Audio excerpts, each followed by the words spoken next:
Well, hello there. Welcome to another video where today I am making homemade gyros. Yeah, you heard me. The meat, the pitas, the whole 9 yards.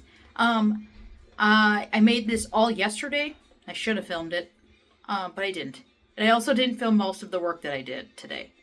Anyway, I'm just going to show you some little tiny bits of making your own gyros, okay? Because I want to, and I'm excited because it's so good. We're doing it again today so we can have some meal prepped for the freezer. So, let me go show you what I have Jake doing, and I'll explain what I did before that. Alright, I have Jake over here at the station, and what he is doing is, I got a bunch of pieces of parchment paper rolled up for him, and here's the meat. Okay, so you put, let's see if I can get it to focus better.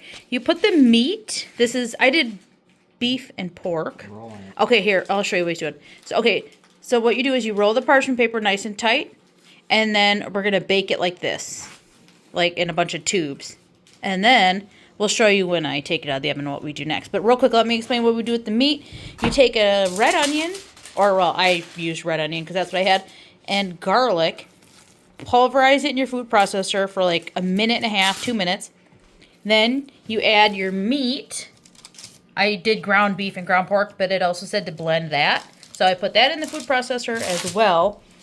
And then all of the seasonings. I'll try to leave the link of the recipe if I remember, but if not, comment and let me know.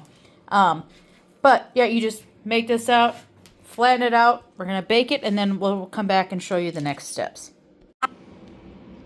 All right, I have thoroughly made a lot of messes here today, but this meat is out of the oven and is cooled down enough. So all you do is, trying to not make, I'm also going to be baking cookies, so I'm trying not to make the world's biggest mess. Alright, well, okay, sorry, bear with me.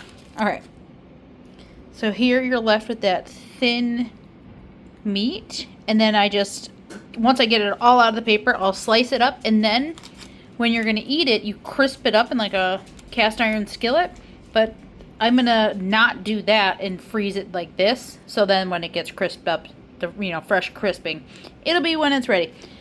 So yeah, that made a ton of these. I'm going to unwrap them and definitely taste test a piece because it's amazing. Alright, my next project from the discount store. $15 for 9 pounds of traditional feta. Now, I busted into this to see kind of what it looked like, and I made this Greek feta stuffed bread.